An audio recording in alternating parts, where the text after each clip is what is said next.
तो finally guys, मैं बहुत ज्यादा अपने आप से नफरत करता हूँ कि मैं इस सीरीज को क्यों बार बार छोड़ दे रहा हूँ। मैं लिटरली सॉरी बोलना चाहता हूँ। एक तो इस पे व्यूज भी नहीं आते और मैं एक तो पागलों की तरह इसको ठीक से करता भी नहीं हूँ, मतलब ये ठीक से एक्सप्लेन नहीं करता, मतलब ज्यादा वीडियोस नहीं डालता। बट नहीं, मैं इसको बिल्कुल भी नहीं छोड़ूंगा। तो चलिए इस एपिसोड को शुरू करते हैं। अगर है लेवल अप एरर की एपिसोड नंबर 259 में एपिसोड की स्टार्टिंग होती, यहाँ पे हमने देखा था हमारे एरिक ने ज़ेनोबिया के पूरी चेस्ट के अंदर अपनी तलवार को धसा दिया होता है। तो ये कहती है कि मुझे पैनिक नहीं करना, मुझे पता है उसके गोल क्या है, कीवी और गैरहान को ढूंढना। बस अभी भी एक कार्ड है, मैं इसको अभी भी अपनी बातों में फंसा सकती हूँ। सिर्फ बातें और बार्गेनिंग करने ही लगती कि हमारा हीरो उसके एक हाथ को काट देता है। एक हाथ कटते ही उसकी यहाँ पे चीख निकल जाती है। जो मैं पूछता हूँ स्ट्रेट मुझे आंसर करना, तो लड़की बहुत ज्यादा हैरान होती है और फिर बोलती है कि हाँ पूछो। बोलता है कि क्या तुमने वर्ल्ड ट्री का इस्तेमाल किया है ग्लैडियस सीरीज को प्रोड्यूस करने के लिए, उनको यहाँ पे ठीक से बनाने के लिए? क्या तुम उनको ह्यूमन का मास्क लाती हो? इतने सालों से जो वर्ल्ड ट्री का सपना देखा था कि वर्ल्ड ट्री यहाँ पे सभी लोगों का सर्वाइवल का चांस होने का, आज देखो कैसे वर्ल्ड ट्री उन्हीं लोगों को खा के ग्लैडियस सीरीज को पैदा कर रहा है। क्या इसका मतलब तुम ही हो? तुम ही वो कमीनी इंसान हो जिसने ये सब किया है? का प्रेशर इतना ज्यादा होता है कि जेनोविया को भी काफी ज्यादा डर लग रहा होता है। और फिर जेनोविया डरते हुए कहती है कि नहीं, ऐसा नहीं है, गैराहान की वजह से हुआ। और भीख मांगते हुए कहती है कि ये सब गैराहान की प्लानिंग थी, मैं यहाँ पे इनोसेंट हूँ, मैंने कुछ भी नहीं किया। ल्यू रेटिना को बनाने के पीछे वो पागल हो चुका है और वो यहाँ पे सारे लोगों को बनवाना चाहता है। सो कॉल्ड इनोसेंट पीपल जो कि बहुत ज्यादा इनोगेंट मतलब इनोसेंट है, उनको तो पता ही नहीं कि उनकी मृत्यु कब हो जाए। ऐसे भी उनकी मृत्यु लिखी जा चुकी है, तो इससे बढ़िया है कि वो वर्ल्ड ट्री के लिए कुछ काम करें और यहाँ पे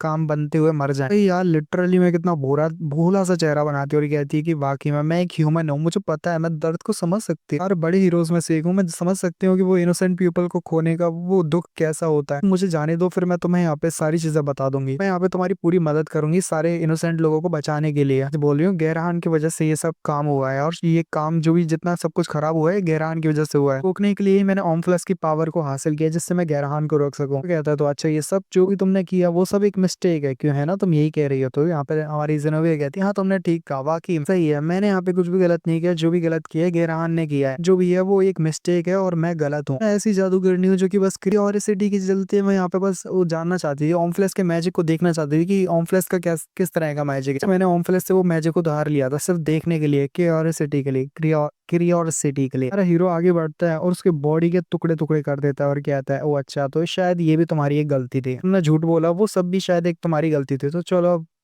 कभी मिलेंगे दोबारा। उसे सायोनारा कर देता है और उसके पूरे हर एक बॉडी के हिस्से को काट देता है और अपनी स्वॉर्ड जो कि वापस से उसकी तरफ ही घूम के आ जाती है। कहता है कि मुझे मार के मतलब तुम्हें कोई झूठ बोलना है ना तो उसको अच्छे से बोलो जिससे कोई सामने वाला पकड़े ना। मैं बर्बाद करने के अलावा तुमने यहाँ पे मेरा कुछ भी नहीं किया। तो जरा अब वो क्लिप्स होने ही वाला है और यहाँ पे जब ये हो जाएगा तो फिर और मुसीबतें आ जाएगी। समझ नहीं आ रहा कि अब मैं गैरहान और जिनोविया को कहाँ पे ढूंढूं, अब वो दोनों मुझे कहाँ पे मिलेंगे, मुझे उससे पूछ लेना चाहिए था शायद से। कहता है अगर देखा जाए तो तुमने जितना भी बोला है मेरे ख्याल से झूठ नहीं बोला है। जबकि हम देखते हैं कि यहाँ पे साइड से आवाज आती है कि हाँ तुमने ठीक कहा, नहीं कि मैंने सब कुछ झूठ बोला है, मैंने यहाँ पे कुछ सच्चाई भी बोली है। यहाँ पे जब मैजिकल चीजों के बारे में स्टडी कर रही थी तब मुझे यहाँ पे लॉर्ड अम्फ्रेस की पावर्स के बारे में पता चला, तो मैं उससे कनेक्ट हो गई। बताऊँ तो ये क्यूरियोसिटी है, यानी कि मैं क्यूरियोसिटी की वजह से यहाँ पे लॉर्ड आर्मफ्लेस की पावर्स के साथ जुड़ गई और लॉर्ड आर्मफ्लेस से ये बहुत सारी पावर्स मिली जो तुम्हारे सामने है और तुम देख सकते हो कि कैसे मुझे मारना इम्पॉसिबल है तुम्हारे जैसे कमजोर ह्यूमन के लिए। तो जैसे तुम में भी क्यूरियोसिटी जाग रही है कि आखिर मैं जिंदा कैसे हूँ, है ना, और मैं तुम्हारे सामने दोबारा जिंदा कैसे हो गई। भी सोचता है कि वाकई में उसने तो जिनोविया को अपने हाथों से मारा था और यहाँ पे उसने सेंस भी किया था कि ये रियल जिनोविया है, तो कैसे फिर ये रियल बॉडी वहां पे चली गई। वो ये कहती है माफ कर रहे हैं पर मेरा ये जो भी चीज है वो सीक्रेट है, मैं तुम्हें नहीं बता सकती, तो ये सीक्रेट कैसे रहेगा। अगर तुम फिर भी किसी चीज को जानने के लिए क्यूरियस हो तो वो है गैरहान के। सही कहा ना। गैरहान के बारे में अगर बताऊं तो वो एक ऐसी जगह पे है जो कि बल्ट्री जैसी ही तो है, बट वो यहाँ से कोसों दूर है। बिल्कुल अर्थ का एग्जैक्ट सेम प्लेनेट है जो कि दूसरे तरह का है, यानी दूसरी तरफ का एक एग्जैक्ट अर्थ जैसा दिखने वाला सेम प्लेनेट। तो तुम एक तरह का मैजिक किंगडम भी कह सकते हो जो कि एक तरह से डिटो कॉपी है, बट वो इल्यूजनरी वर्ल्ड है। एक तरह से इल्यूजन है जो आपको इल्यूजन में डाल के दिखाता है कि आप वर्ल्ड ट्री पे हो, बट एक्चुअली आप किसी और जगह पे हो जो वर्ल्ड ट्री से भी बहुत ज्यादा कोसों दूर है। गैरहान को उसी इल्यूजनरी टाइप के वर्ल्ड में दिखाते हैं जो कि गैरहान कह रहा होता है डिविनिटी ऑफ डार्कनेस से डेथ को कंट्रोल करने की कोशिश की जिससे मैं यहाँ पे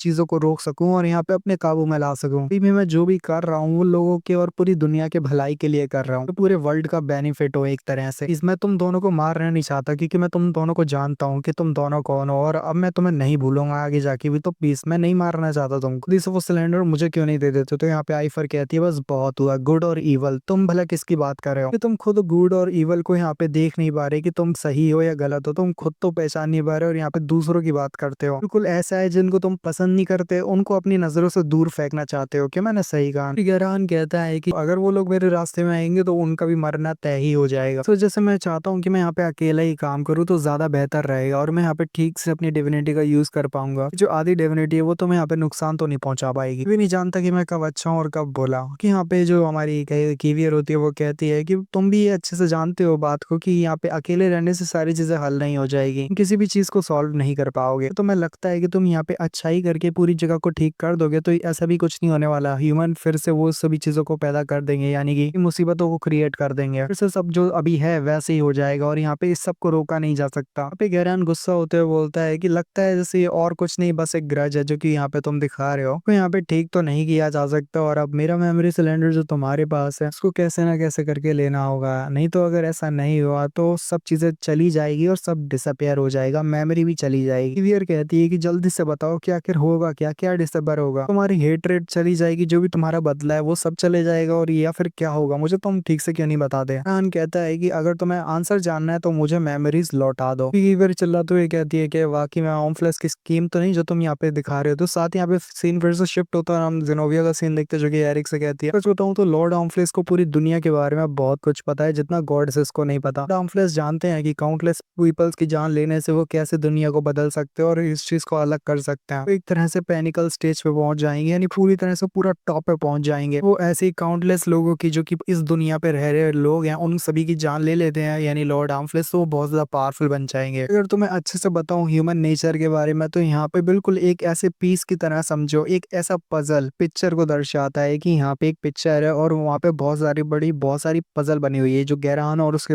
बगल वाली लड़की की होती है। पजल में वो पजल जो है ना वो बनी हुई तो अच्छे से होती है, बट यहाँ पे एक आखिरी पजल मिसिंग होता है, वो लड़की का होता है। जेनोविया समझाते हुए कहती है कि यहाँ पे अगर एक पजल भी मिसिंग होता है ना तो उसकी वजह से चीज ये दर्शाती है कि बाकी की जितनी पजल है, जैसे गहरान का पजल है, ऐसा तो नहीं कि गहरान की शक्ल का पजल उस लड़की के पजल के साथ बदल दिया जाए, इम्पॉसिबल है। और साथ ही हमें ये भी पता चलता है कि वो आखिरी सिंगल पजल जो कि तरह से मिसिंग है, अगर वो गायब हो जाता है तो आपकी पूरी पेंटिंग खराब हो जाती है और आपकी पूरी पेंटिंग बर्बाद और चकनाचूर हो जाती है। वो आखिरी पजल आपको ये दर्शाता है कि उस आखिरी पजल के गायब होने से बहुत सारी चीजों में बदलाव हो सकता है। फिर से दूसरी सीन देखते हैं जो कि गहरान का होता है, जो कि पागलों की तरह बस हमला करते हुए वो मेरे सिलेंडर को लेने की कोशिश कर रहा होता है। जेनोविया बैकग्राउंड में कह रही होती है कि चाहे कुछ भी हो जाए, मैं जानती हूँ कि गहरान अभी भी मेमोरी सिलेंडर को पाने की कोशिश करेगा, भले ही कुछ भी हो। वो सिंगल पीस के बिना वो रह ही नहीं सकता, क्योंकि जैसे वो बाकी के बचे हुए पीस है तो वो अपने खोए हुए हिस्से को ढूंढ रहा है। एरिक आगे बढ़ता है, क्रॉस इम्पैक्ट करते उसकी पूरी बॉडी को तबाह करता है और नीचे की बॉडी छूट जाती है। पता नहीं क्या होता है, वो फिर से आ जाती है और कहती है कि तुम मुझे नहीं मार सकते, माना कि तुम बैरोल जितने स्ट्रॉन्ग, ये बात भी है कि तुम मुझे नहीं मार सकते और मैं तुम्हें नहीं मार सकती, मैं भी नहीं मार सकती और तुम ना मुझे मार सकते हो। तो इसका मतलब तो एक ही बनता है कि फाइट करने का कोई भी सोल्यूशन नहीं, तुम्हें यहाँ पे हार मान लेनी चाहिए और यहाँ पे रुक जाना चाहिए, क्योंकि इससे कुछ भी नहीं होने वाला, मुझे मार के तुम्हें कुछ नहीं मिलेगा। इतनी बड़ी डिस्ट्रक्शन होने वाली है ना, बहुत जल्द आने वाली है। तो ये भी नहीं पता कि बाहर क्या चल रहा है। बाहर पूरे एंजल्स जो कि यहाँ पे रिफ्ट के दौरान हो, मतलब रिफ्ट के होते हुए यहाँ तक पहुंच आए हैं, बाहर के अदर वर्ल्ड में जाके वो बहुत सारी तबाही मचा रहे हैं। एंजल जो कि यहाँ पे खुले घूम रहे हैं पूरे घरों में और बहुत सारे लोगों को जो कि इनोसेंट है उन सभी को खा रहे हैं। होली मदर चर्च के जरिए हंटर गिल्ड तक को बंद करवा दी, जिससे हंटर आगे बढ़ के यहाँ पे उन सभी मॉन्स्टर का सामना ना करें, मॉन्स्टर अपना आराम से खाने को खा सके। ऊपर से सिविलियंस भी ऐसे नहीं कि वो उतने ज्यादा स्ट्रांग हो जो मॉन्स्टर का सामना कर पाए। कुछ लोग यहाँ पे छुप गए हैं जिससे वो अपने आप को बचा सके, फिर भी उनको वो बचेंगे नहीं, क्योंकि यहाँ पे ऊपर से अदर वर्ल्डर्स और हैं, अदर वर्ल्डर जो मर्डरर बन चुके हैं, जो अडक्टेड हो चुके हैं करने से, तो वो ज़ॉम्बीज की तरह आगे बढ़ते हैं नॉर्मल दूसरे ह्यूमंस को मारने के लिए। जबकि यहाँ पे वही ग्रीन हेयर वाली लड़की जो कि रोड के साथ बहुत ज्यादा टाइम तक रही है, वो यहाँ पे इन सभी लोगों को मार रही होती है। वो दूसरी तरफ बताती है कि कैसे पूरी दुनिया जो कि तबाह होने वाली है और वर्ल्ड ट्री के अंदर से जितने भी सारे क्रिएचर्स निकल रहे हैं ग्लैडियस सीरीज के। वर्ल्ड ट्री जो कि उनकी मेन बॉडी है, वो यहाँ पे कितने सारे ग्लैडियस सीरीज को बनाएगा तुम नहीं जानते, और जब वो यहाँ पे जन्म लेंगे और यहाँ पे पूरी तरह से दुनिया में चारों तरफ बिखर जाएंगे और पूरी तरह दुनिया में फैलने के बाद ऐसे देखना कि कैसे पूरी दुनिया में तबाही मचा देंगे। तुम एक को भी मार दोगे तो भी कुछ नहीं होने वाला, क्योंकि वहाँ पे करोड़ों हैं, करोड़ों जो कि यहाँ पे रेटिना के चारों तरफ है। रेटिना कॉन्टिनेंट में वो हर जगह पे फैल चुके हैं जो कि पूरी तरह से लोगों को मार रहे हैं। हम देखते हैं कि यहाँ पे जेनोविया तो बता रही होती है बैकग्राउंड में उसे से नहीं पता कि वहाँ पे कितने सारे ग्लैडियर सीरीज के लोग मर रहे हैं, बट वहाँ पे दिखाते हैं कि बहुत सारे लोग जो है हमला करके सारे ग्लैडियर सीरीज के होलो को डिस्ट्रॉय करके उन्हें मार रहे होते हैं। बैकग्राउंड में ज़ेनोबिया अभी भी कह रही होती है कि वहाँ पे जो लोग हैं जो रह रहे हैं एल्फ हैं और जो वैसे वो होते हैं ना वाल्फ हैं, उनके ऊपर हमला करेंगे ग्लैडियर सीरीज वाले और सभी ऑर्डिनरी हंटर्स और नॉर्मल जो भी इंसान है उन सभी को मार देंगे। ग्लैडियर सीरीज के लिए ये सभी लोग जो भी नॉर्मल ह्यूमन है उन सभी के लिए बस एक न्यूली खाना है, ऐसा फूड जो उन्हें दिया जाएगा, क्योंकि जब वो पैदा हुए हैं तो उन्हें यहाँ पे एक खाना तो मिलना ही चाहिए ना, अच्छा भोजन के लिए भोजन प्लेट में सजा के तैयार किया हुआ है, यानी कि ऑर्डिनरी ह्यूमन की बात हो रही है। मतलब ये वाले एपिसोड का एंड होता है। चलिए लाइक का पसंद आता है और देखते हैं कि नेक्स्ट एपिसोड में कि कैसे ये सभी लोग इस सर्वाइव कर पाएंगे, इस खतरे से बच पाएंगे। तो इतने सारे लोग के ऊपर ही ग्लैडियर सीरीज का खतरा मंडरा रहा है। तो मिलता है अगली वीडियो में। Peace out.